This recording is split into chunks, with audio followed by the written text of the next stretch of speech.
Hello, hello. Hey, She Army. Crystal Renee here. Welcome to the 35th episode of the Simply She podcast live. We are back with our Women Who Hustle and Slay series. This is part two. Thank you so much for joining us. So, we are going live with StreamYard. So, with StreamYard, make sure you allow it access so that you can leave comments and ask questions under your name on Facebook. So, again, allow StreamYard access so that you can leave comments and ask questions under your name. We love questions, we love comments, we want to hear from you. So make sure you go ahead and do that. You can revoke the access at any time. So let's go ahead and get into our topic for today. Last time we talked about what it means to hustle, what it means to grind. But what about taking the time and the space for reserving time for yourself or for self care, for mental health, focusing that energy inward, so to speak. I have to admit that this has not been one of my strong suits, but as I have grown and matured, especially in life, but especially in my business life, I found the importance of making sure I take the time to take care of myself, self practice and self care, and also giving attention to my mental health and making sure that I am all good in those spaces. Because, as entrepreneurs, it's really easy, I feel, to be on the grind 24/7, and we don't like to take breaks. We like to get things done, and we want to be on to the next thing. And so that can be a little bit harsh on, your mental health. So today, this evening, we have a guest with us that knows all about that. And I'd like to introduce Jenni Graham. She's the CEO of Trauma Free University. And let me tell you about her. Jenni is a nationally registered and board certified art therapist and has been working in the mental health field since 2005. She's a life empowerment coach and the CEO of Trauma Free University. Trauma Free University helps change agents with marginalized racial and or gender identities achieve empowered healing and emotional freedom to go from surviving to thriving in all areas of life. Jenni facilitates collective and individual healing by creating space for the full scope of human emotion through a lens of restorative, mental, and emotional wellness. Welcome, Jenni. Thanks for having me, Crystal. Yes, Hello, I'm everyone. Yeah, so excited. So Jenni, tell the listeners a little bit more about you, your background, and how Mhm. you got started in business. Wow. How I got started in business, that makes me laugh a little bit. I got pushed. Yeah, so I got into the mental health field initially because I just felt curious about like how we behave as people, the way we interact with each other.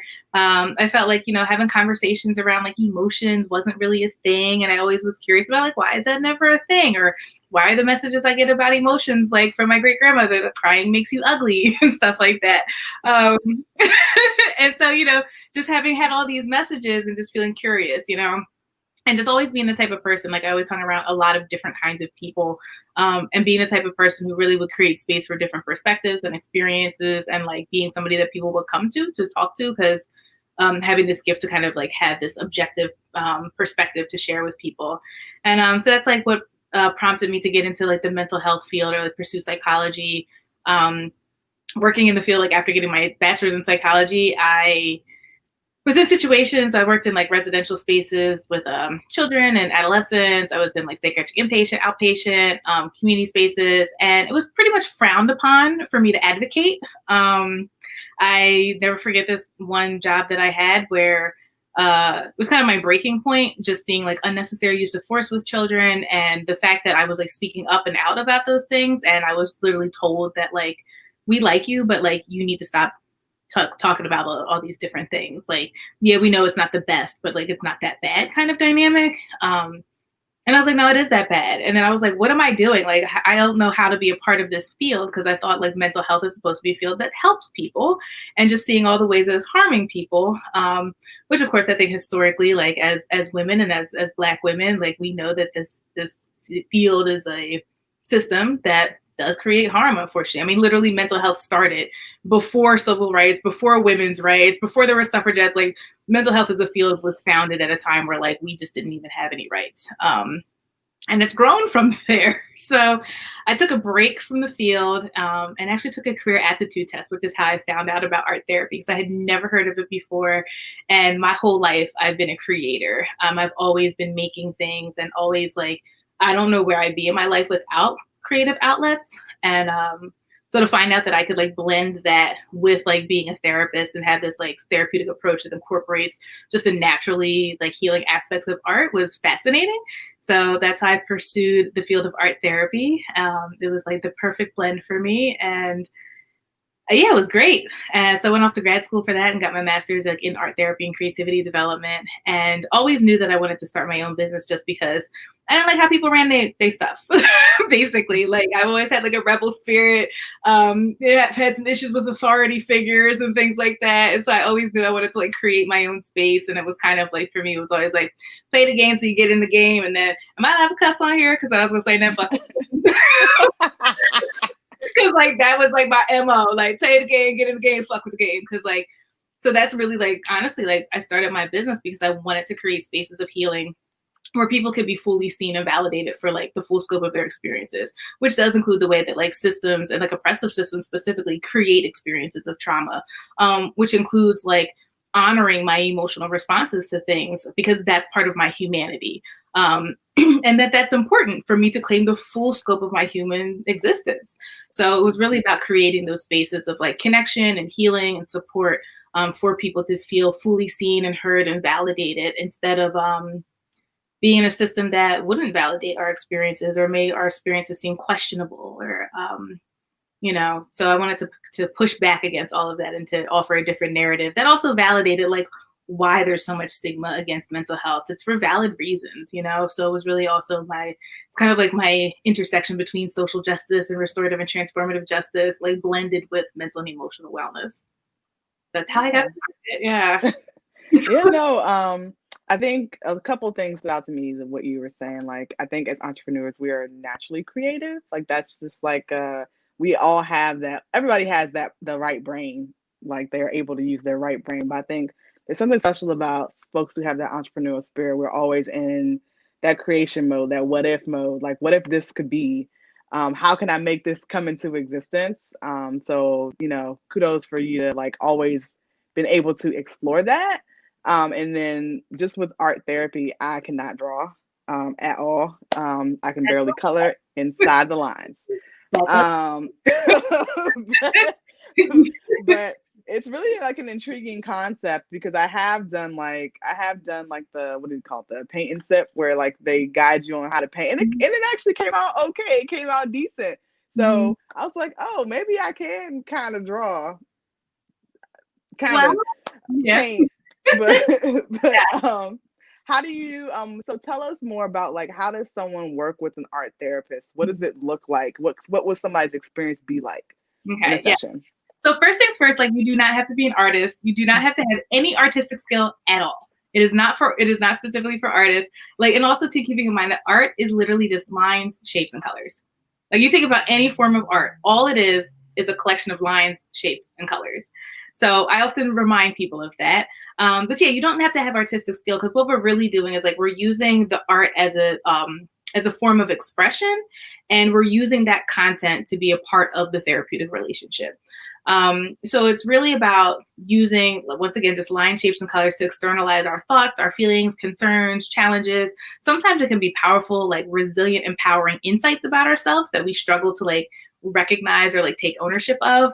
But what it does is like we're using that to put these things into reality, because sometimes things are difficult to talk about directly. So if you think about experience that you've been through that you're like, I know I probably need to heal from that, but I'm not going to talk about that. So that's that, right? And you just move through and push through life. Or it might be a situation that like you just literally don't even know how to put words together to describe it. So it's like, what do you do with that? So art therapy basically allows those experiences to have voice and an existence. So it could be through drawing, it could be using like collage materials, it could be through, it could even be through like photographs or using digital imagery these days, because a lot of it's virtual. It could be the use of objects, it could be the use of sculpture. So sometimes it's about the product that we're creating, and sometimes it's also about the process of manipulating and utilizing the art materials. So for example, just like something about too just the ability to have control over something. So you could create an image that represents an experience, and you may be talking about the ways that you want to shift how you feel about that experience, or like feeling like I wish I had more control over the situation. And you can literally change the image itself and internalize that process of control, and then re-internalize that image as like a new experience.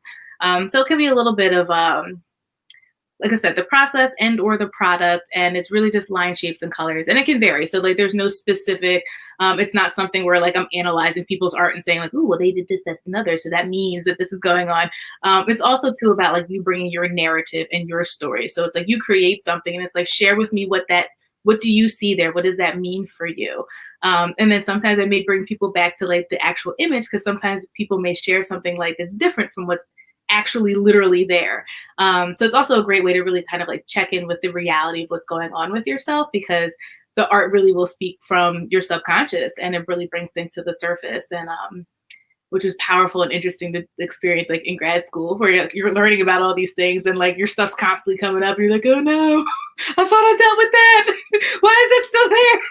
I gotta call my therapist. But it was cool to experience just like how powerful it is. But like also too, that I've had times where I've made things and it's just brought to light these strengths in myself that like I had a tough time recognizing or taking ownership and realizing like this is a true authentic part of who I am. So it also taps into those parts of our subconscious as well, and brings brings these really powerful parts of who we are to life. So it's an interesting and very powerful and deeply insightful process that like doesn't happen the same way just by talking about things. Right. And I think, well, it's interesting you say that, because I actually do a form of that in my coaching practice, having people like draw what they feel like their strengths are, or, draw how they're feeling. So I guess that's a form of art therapy I didn't really know I was doing. Similarly, I actually do an exercise when I teach class too. One of my classes, sometimes I ask my students as a warm up to dance like the day they've had.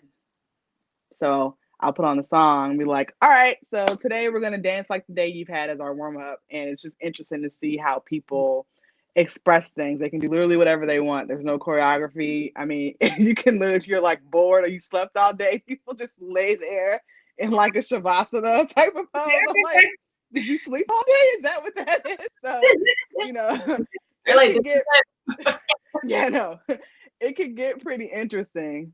And so it's always that's it's just a very enlightening and interesting aspect. And now that you're saying more about it, I think I'll definitely incorporate more of that, because you're right, things do come up that maybe you were holding in, or you didn't realize that you were still holding on to, or just all those things in the subconscious bubble to the surface. But it helps you deal with them a lot more effectively when you have like a realization. Yeah, because So you can't heal from anything until you acknowledge it, until you right. accept it, you bring it to life and begin to address it, no matter what that is. And I will say one thing though, there's a subtle difference between like art therapy, like we talk about this like just in the field professionally, like being an art therapist or engaging in art therapy versus using art therapeutically. So like we all use art therapeutically. I've used art therapeutically my whole life. The difference though is like working with an art therapist and actually engaging in art therapy is that like I'm a trained therapist, so like yes, I use art as a part of the process, but like the art literally is a part of the therapeutic relationship.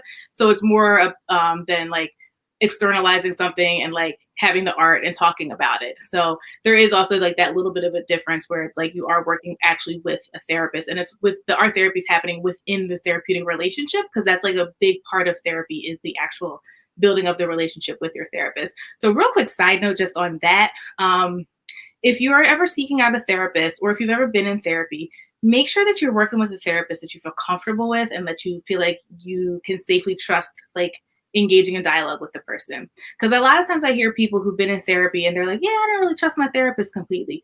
You never want to engage in therapy with somebody that you feel like, I don't trust this person, because what you're actually doing is you're practicing how to build an intimate relationship with a person that you don't trust, and that will replicate and show up in other areas in your life. So real little quick sidebar on that. Definitely work with a therapist that you feel like you can trust. When you are like looking for a therapist, like think about it like an interview. You were interviewing this person to see if they're qualified to help you in the ways that you need help and support.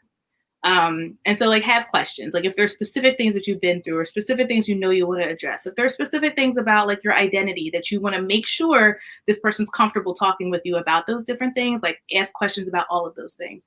If there's questions that you don't feel okay with those answers, like say that and see if you can talk through that with the therapist, or say that and get the response and be like, okay, yeah, I need to find somebody else. So also like just from like a consumer rights perspective too, like you have the right to choose the therapist that you want to work with.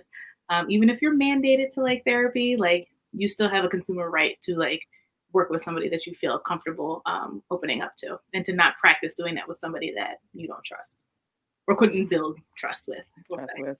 Right.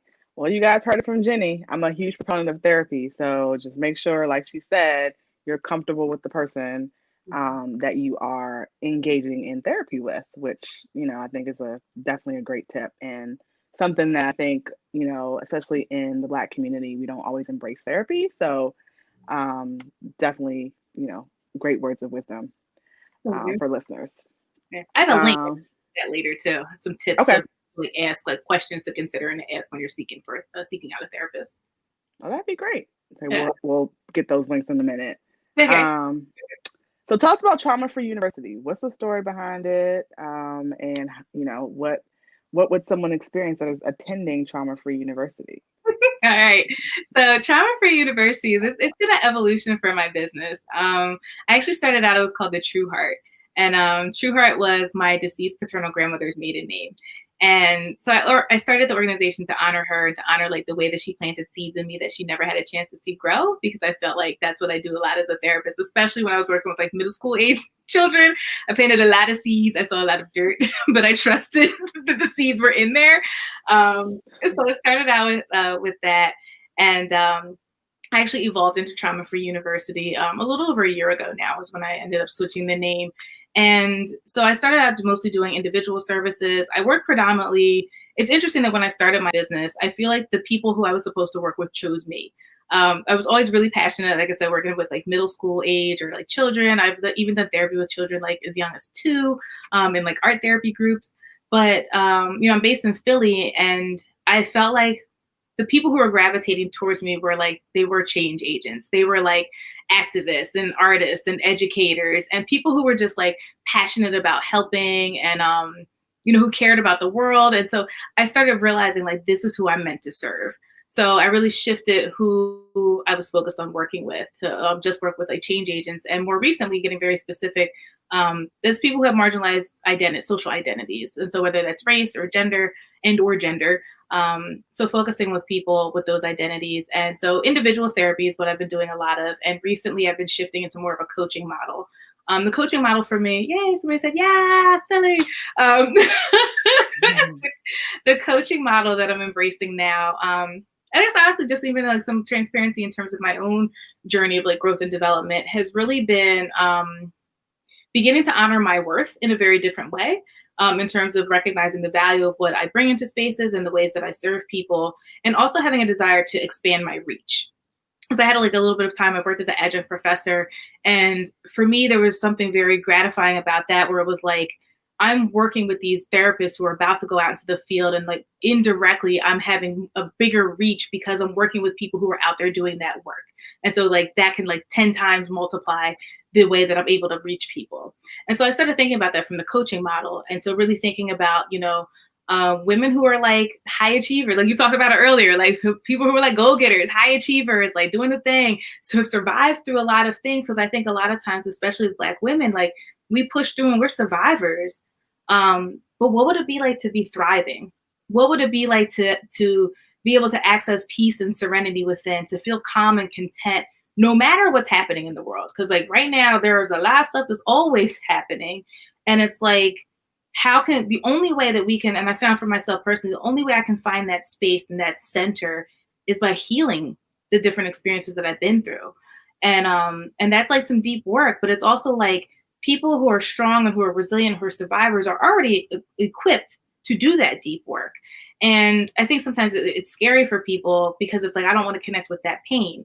But the difference of connecting with pain when you're on a journey of healing is that pain, that intensity is not going to stay that way.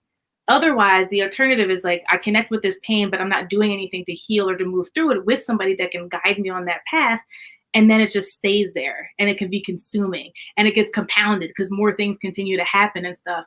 So it's really working with people who are like successful, high achieving, and go getters to recognize that like you deserve that space to have that healing, to excavate some of those old wounds, to create more space for the freedom. And like you also said earlier, like that freedom to create and to dream and to imagine, because one of the things that happens is that there is a degree of our ability to dream and to grow that can be limited because of experiences of trauma or because of really intense emotional responses to experiences, or because like we've had relationships that have been toxic or damaging, and that prevents us from being able to build the relationships, to grow the teams that we really need, or to build the community that we really need in a deep, authentic way to really maximize like the work that people are doing. So I really look at it as kind of being in a space to catalyze other people's abilities to make their dreams more vivid and bigger, like be that bold and like embrace it, and also to feel a sense of freedom in moving in those spaces and doing those things, regardless of whatever society wants to Yes. say. Yes. Well, I think definitely like you said, being feeling like you have the right and the space to partake in your own healing is like so important. I think that we don't necessarily make, I know I didn't make that space for myself. I just like compartmentalized a lot of things and kind of was like, well, can't deal with this today. Put this in this box, put it on the shelf. Maybe I'll come back to it, which was not the, it's what I need to do at the time to survive, right? Just like you said. But I definitely wasn't thriving. So when I had to come back and deal with it, there was a lot of pain that came to the surface that I had to deal with. And if I was maybe in a more healthy emotional state at the time, I would have been able to work through that a lot quickly. But that was just where I was at that time. So I think that that's really important work, and important to raise up that we all need that space to be able to do that, to be able to thrive, not just survive. So Yeah, I think it's also too a flip of a mindset of thinking like, because a lot of times we're taught like, you want to be strong, like you don't want to be weak, you shouldn't ask for help, you got to do it all on your own. But like the flip of the script of that is like, I am worthy of receiving support. I deserve the space to unpack these painful experiences so that I can be freed from them. So I think there's also like a mindset shift to have in terms of like, what does it really mean to like go on that journey of healing? That like you deserve that journey of healing. You deserve that space to feel emotionally free. Um, and yes, it can be challenging and painful, but it's also you end up lighter on the other side. And the other cool thing too is like once you do that deep and especially that deep initial work, you're able to show up for the rest of your life in different ways where like you're not recreating any of the patterns. You're aware of some of the patterns that could create traumatic experiences or pain in your life. And so you have more awareness. And so like you actually have a better ability to not recreate anything, and you have a better ability to cope with things as life just shows up, and so things don't build up the same way that they may have in the past. So you're definitely empowered in a very different way after like going on that journey too, and like you deserve that. So yes, yeah. absolutely, all about disrupting those patterns, those ancestral patterns, or whatever patterns that show up in our life. Mm-hmm. Um, so tell us about maybe some methods or some frameworks that you share with folks that are in Trauma Free University, or just in general through your coaching practice. So So I think sometimes, I probably should have mentioned this earlier. Sometimes when I think of framework, I think of like when I was in school and people are like, "What's your therapeutic approach?" And I mean, I guess I could say I do incorporate different approaches, like in terms of like existential therapy or like Gestalt therapy, a few aspects of like psychoanalytic, relational cultural therapy. So those are some of like the blend of theoretical approaches that I have, but I don't fully subscribe to most of those. So a lot of it has to do also with like life experiences and like building relationships with a variety of different kinds of people who've had very different experiences. So I bring a lot of that into my work. So my work is very much a blend of like professional knowledge and also very personal knowledge and experiences too. I was out earlier with my mom today. It's restaurant week, and so we were out for restaurant week, and just talking about I've had these very like polar opposite kinds of experiences in my life. So certain things that somebody might say like, oh, I've never experienced that. I just experienced a lot of like very extreme different perspectives personally. And so being able to create space for a lot of different life experiences that I don't look like I might have all of the space to hold. But I definitely have been through and experienced way more than what I look like. And I think a lot of times when people engage with me and based on the content and the conversation, they recognize that. So I just named that first. And then in terms of like the services that I provide, I'm actually ramping up for a workshop coming up soon. So that's Becoming Your Breakthrough, Your Blueprint to Decrease Stress and Show Up as Your Best Self. And I'll be hosting that. It's a free week-long workshop, October 12th until October 20th. And I am hosting that on Facebook. So if you want to join that, you can go to the Break Free community, or if you're on my page, you can also, the link for that is to click on my banner photo. You'll be able to access that there. And so I'm doing that. And that is an opportunity to really look at self-care practices from an intentional perspective in terms of like the activities that we choose and how we're scheduling those activities and understanding like why a daily practice is important to incorporate and how to do it like realistically. And then also looking at the things that get in the way in terms of like our sense of worth. Once again, going back to the things that we've internalized from society, whether that's from our family or like our community spaces, society and systems as a whole, because we've internalized a lot of stuff that lives and continues to exist in our subconscious, regardless if we connect to it or recognize the ways that it shows up and impacts us, but it does. So it's an opportunity to get into some of that work, but to really like come out of that feeling empowered, having a new understanding and having these like practical tools. So that's like one thing that's coming up. So that's an opportunity to really be able to engage and interact with me all week. And then one of my programs I have is a 90-day breakthrough. And the 90-day breakthrough have these rebel principles because, you know, we change agents, we rebels. So it's about recognizing the legacy you're destined to create, establishing, I should have had it pulled up so I can remember all the details and I don't in the moment. And that's horrible that I'm like live and I'm like, I don't remember what my thing is. What is it? Establishing, I just totally blanked. That is a shame. It's recognize, establish, be, experience, and live. It's basically an acronym for REBEL. But it's really looking at the different ways that we show up in terms of like being our most authentic and unashamed self, like establishing healthy boundaries and having like coping skills, like experiencing empowered freedom and having like effective coping skills, like I was just saying. And like living our like fully in our life's passion and purpose. So basically, Georgette said it's okay. Georgette's my new best friend who's like on here. Thank you, sis. Appreciate it. So basically, it's with these Rebel principles. It's a 3-month program, and it's like a deep dive into exploring these different things. So it's an opportunity where we meet weekly, and it's kind of like we go over like content, and we go over. I give people different like art activities specific to their experience, so that they can get into that deeper, more subconscious content, and then also following up the following week with like journal prompts and like reflective prompts, and then like some specific like things to begin to implement.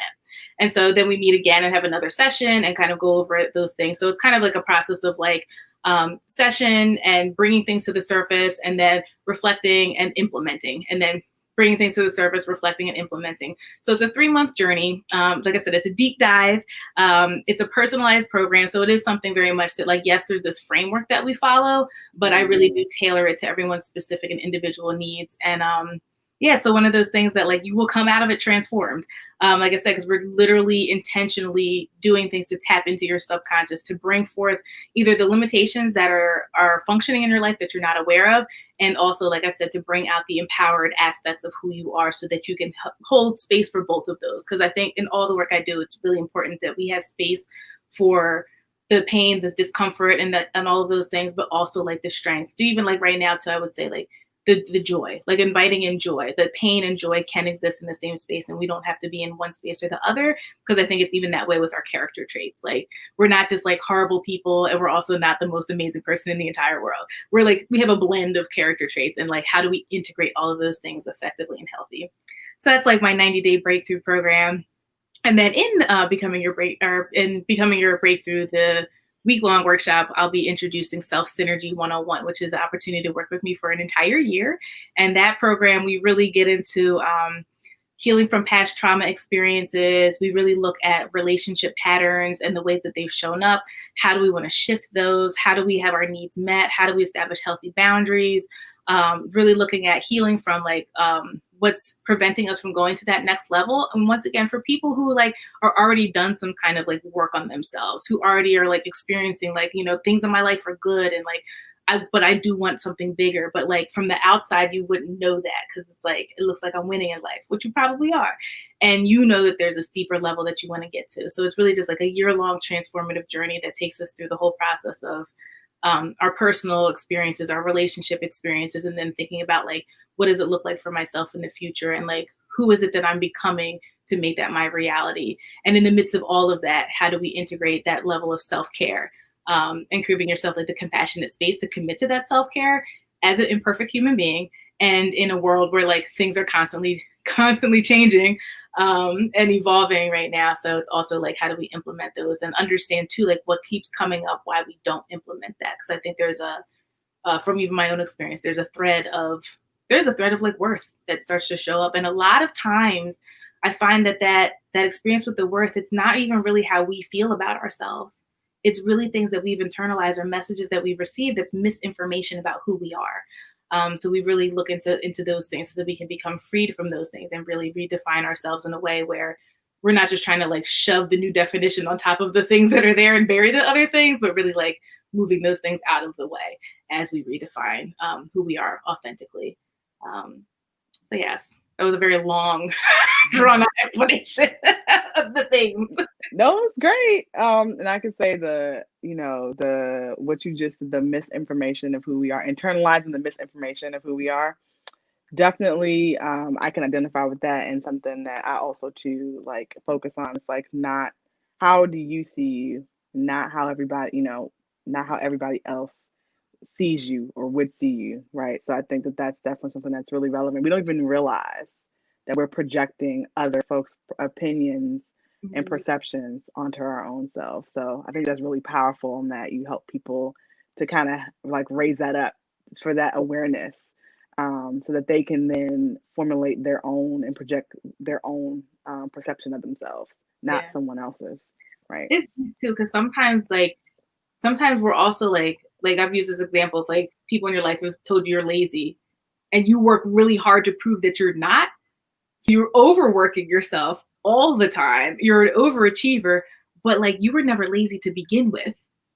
And so like your level of overachieving is like you're like basically burning yourself out constantly because you're trying to not be this thing.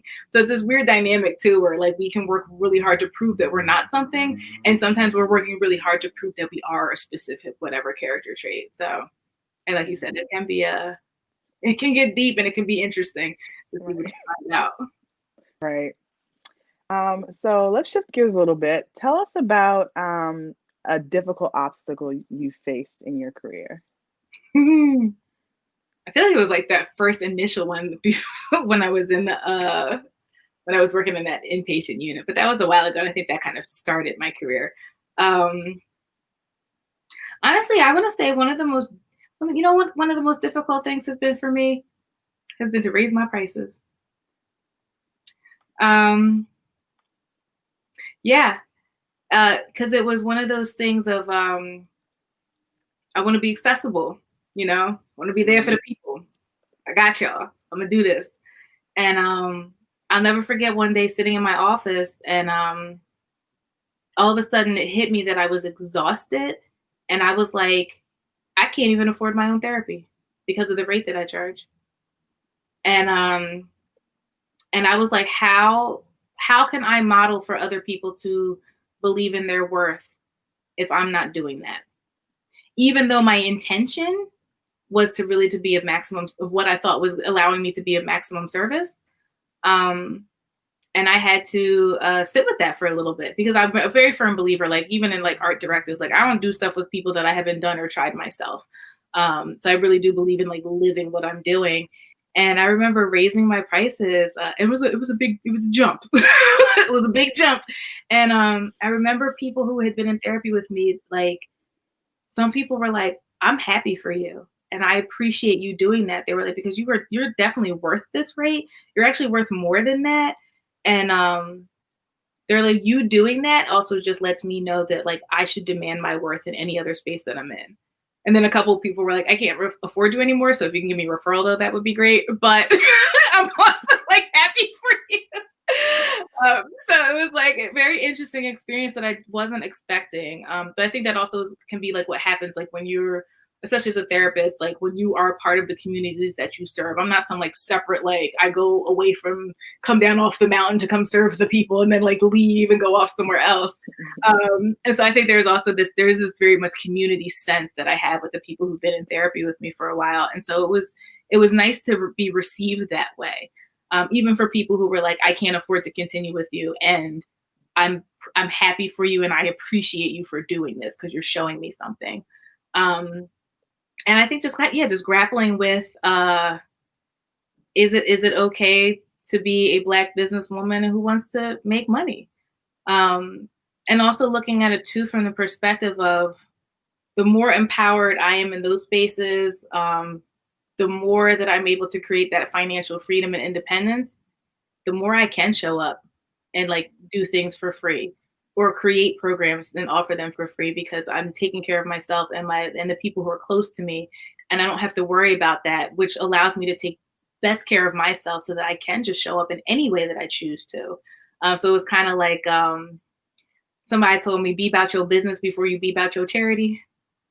Um, and that really struck me because I was like, there's a lot of things that I want to do in terms of giving back and showing up. And I realized like I cannot do those effectively without taking care of myself. And part of me taking care of myself is like honoring what I do and getting myself to the point that I'm in the position that I can freely give without sacrificing who I am, because I think that's a thing that has come up in a lot of conversations is this idea of sacrifice. Because we're taught to sacrifice ourselves all the time.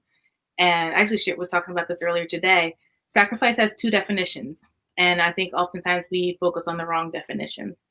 So sacrifice either means to slaughter or to give as an offering. And so like, if you like look up the definition, that's like what it will say. And I should never be volunteering myself to be slaughtered.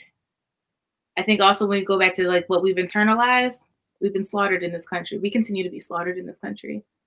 I will not volunteer myself for that in spaces where I have the control over that. Um, and if sacrifice for me is about an offering, if you think about what an offering is always giving of your best.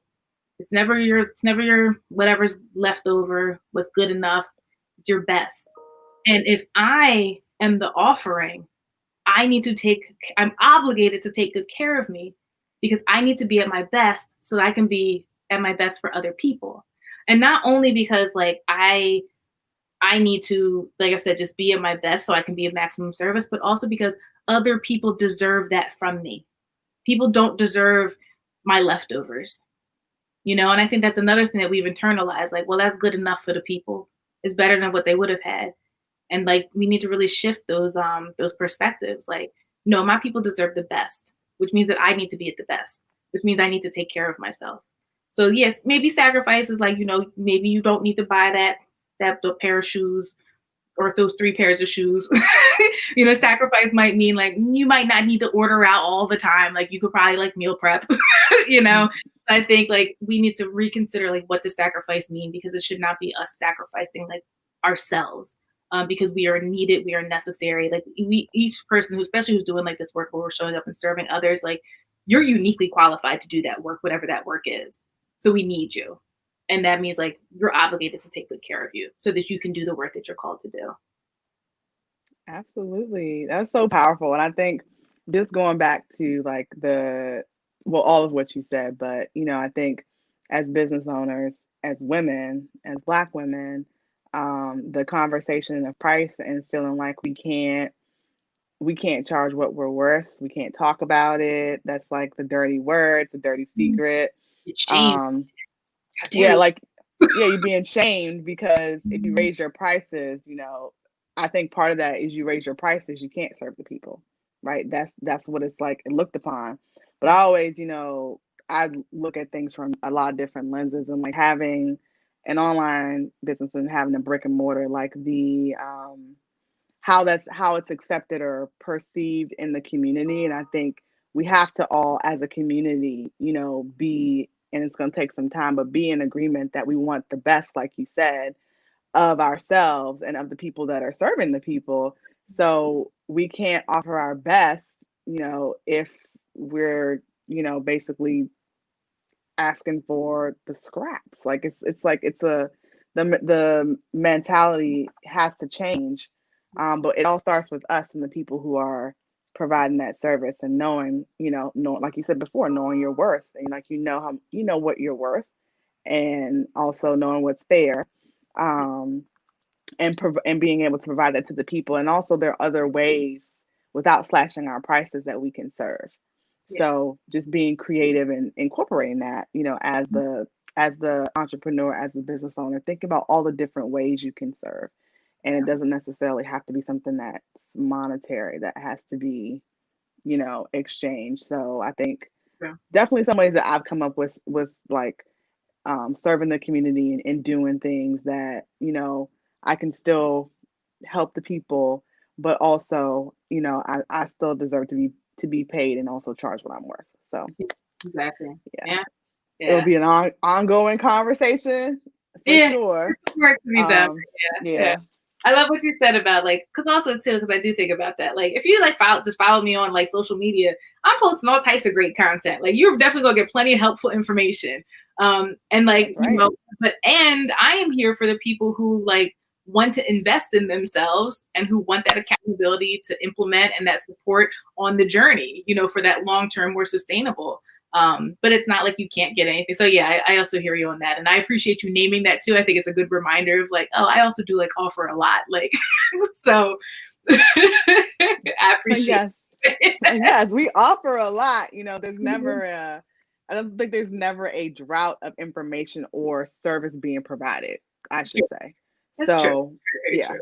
I think so. So I think that's just kind of like where we have to look at ourselves and be able to realistically draw the line. I think it does take some time to like come into that mindset, even, right? To like say, okay, I know that now it is time. It's time Yes. to raise my Like, prices. this is the But line. These are and it's a boundary thing though too, to a it degree. So it's is. really like, these are the things that I can and will do. These are the things that I will not do. And like, this is where that distinction will occur. Um, Yep. mhm. Yeah. Absolutely, being comfortable with that. Mhm. So what advice would you give? 'Cause I'm interested in this. What advice would you give someone who is interested in entering? I'll say women who are interested in entering the mental health field. Like, what advice would you give them to be able to do that? Get a therapist.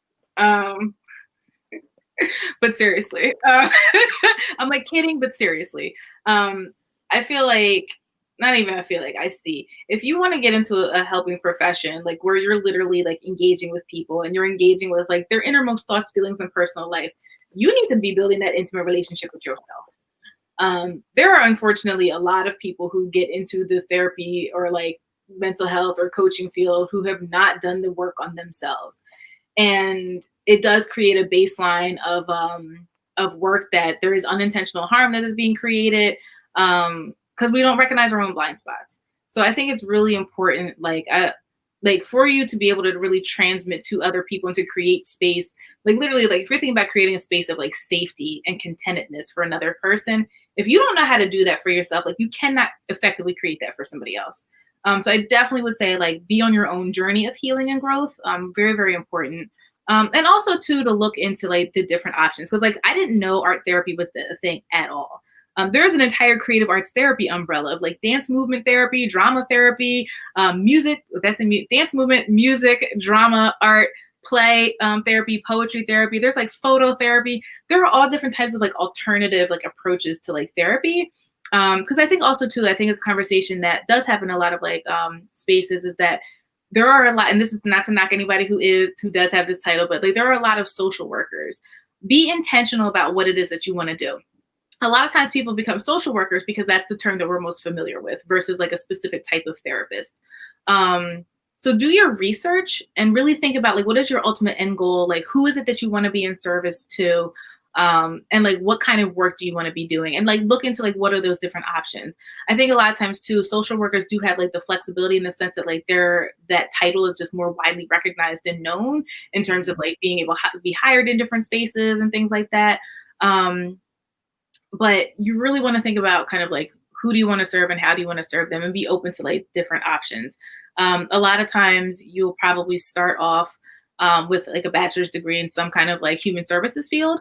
So that could be psychology. I have my bachelor's in psychology. It could even be in like sociology. But any type of human services background is like really going to be your starting point. And then you can also look, and there's a lot of different ways you can get certified into different fields or different like specialties.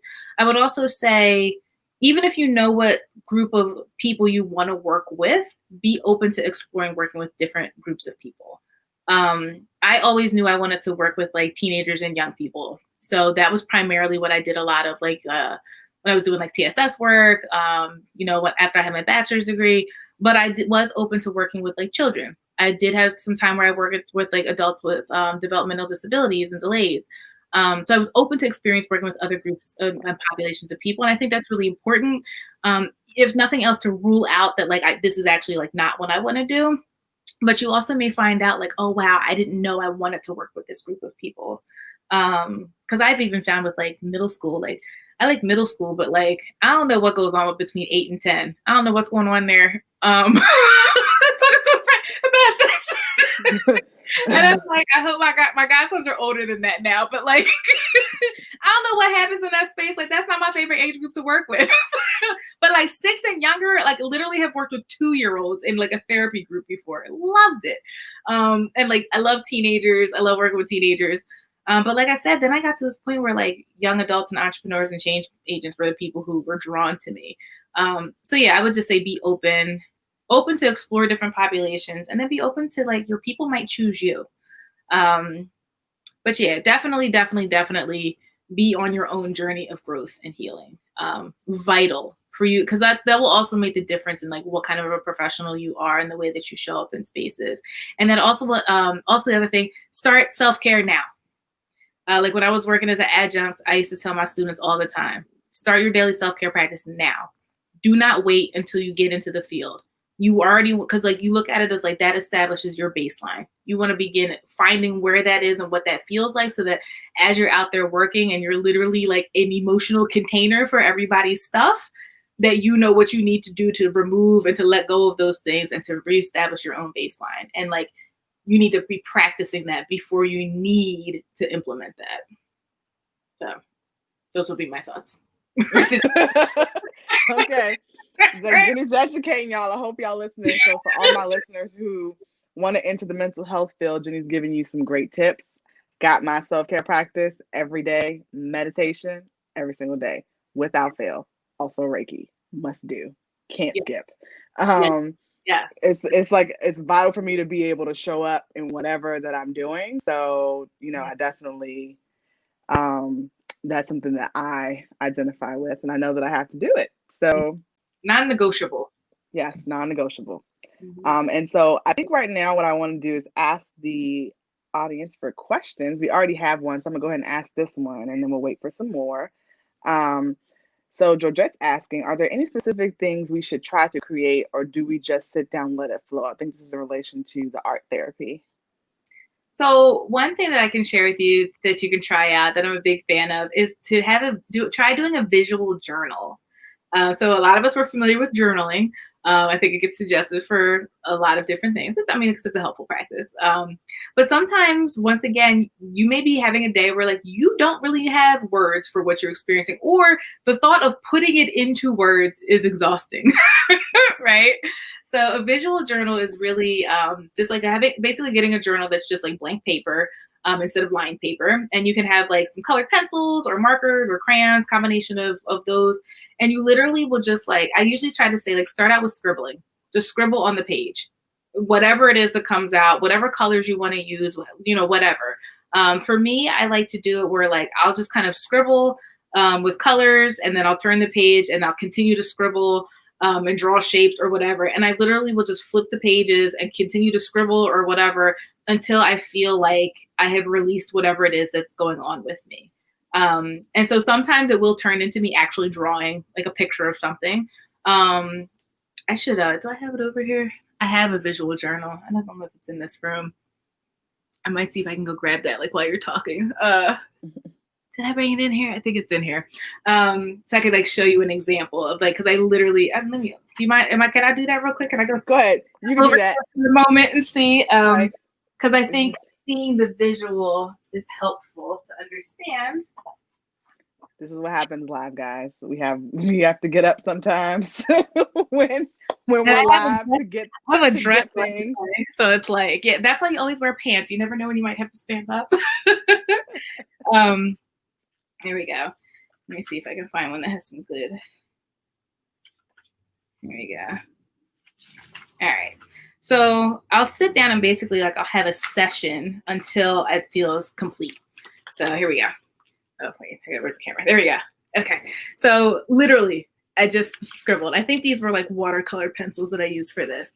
And so I literally would just keep going and just would turn the page and would just put literally, like I was saying, make marks on the page until it feels complete. And I'll just keep, those have literally light shades. So I would just keep going until I felt done. So I have a bunch of different, so here's some other ones. These are like with marker. So literally, like I said, lines, shapes, and colors.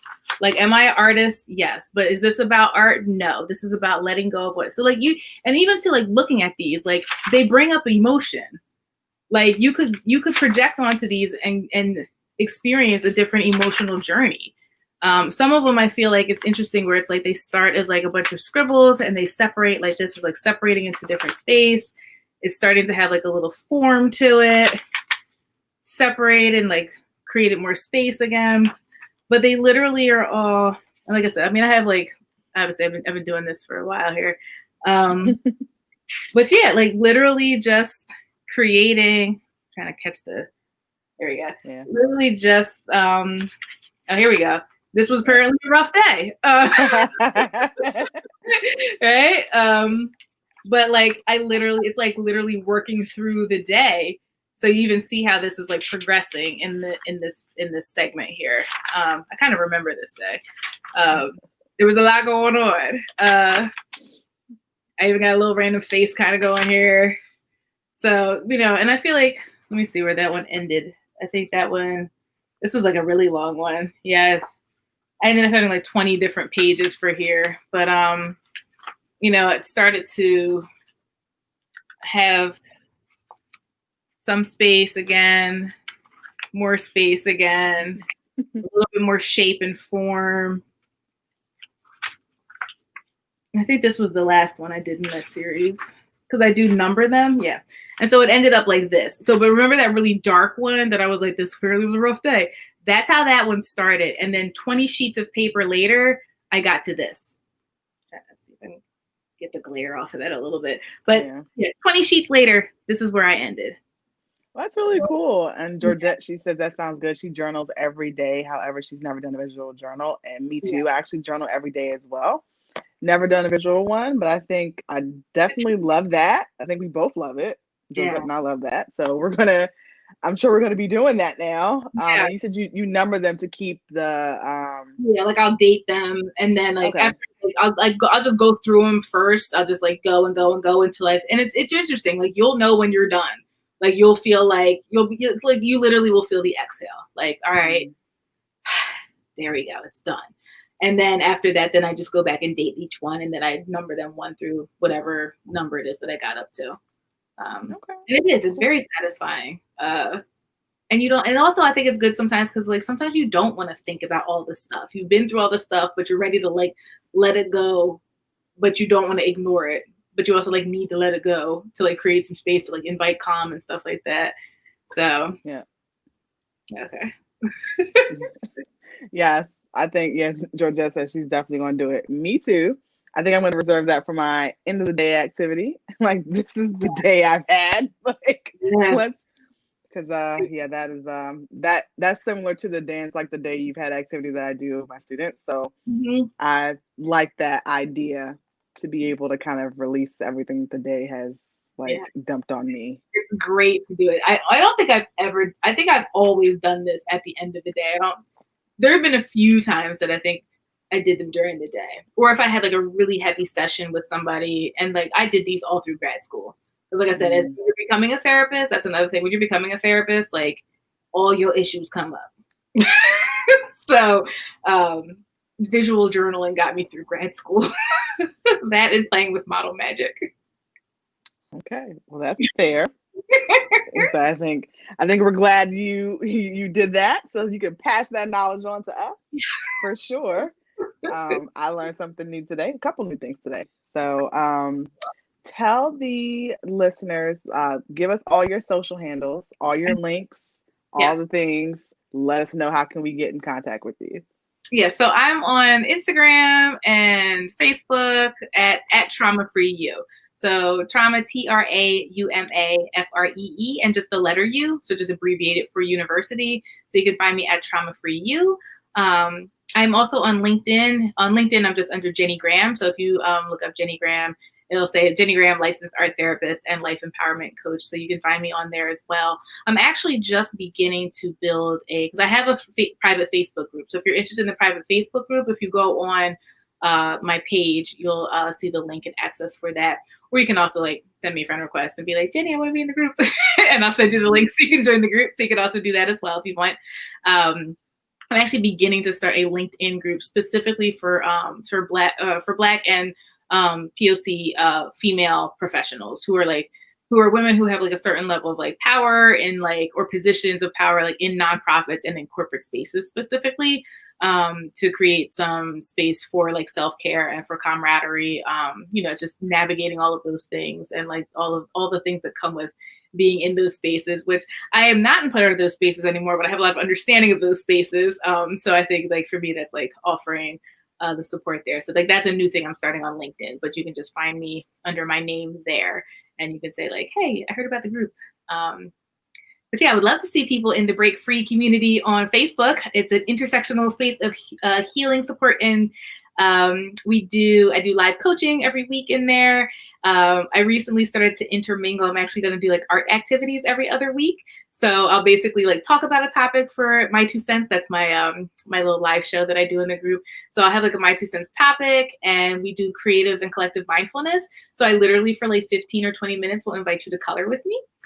So we can like be still and like have an active meditation. And then the following week, whatever the topic was, I'll follow up with like a specific like art activity that we'll do to process or to externalize whatever it is that we spoke about. So that's all going on in the Break Free community, and also the workshop coming up soon. So all at Trauma Free You. And like I said, you can also find me, Jenni Graham, J-N-N-I, and then Graham spelled like graham crackers. I used to say preferably cinnamon, just so you can remember. Oh, okay, guys. So for more information, I'm real goofy. I got a lot of energy for you. I talk about a lot of real stuff, but like I also bring a lot of like joy and fun into the space as well. This has been great. Yes. So for more information on Jenni, how to contact her and connect with her, you can click on her links in the show notes. That'll be in the show notes for episode 35, and you can access those at isimplyShe.com/podcast. Again, that's isimplyShe.com/podcast. Also, if you would like to join a collective of women that are serious about being their authentic selves and empowering themselves, join the She Army Facebook community. That link is also in the show notes. So, guys, I hope that you found what we have shared today to be helpful. Remember, you too can conquer if you slay hard every day. Thank you.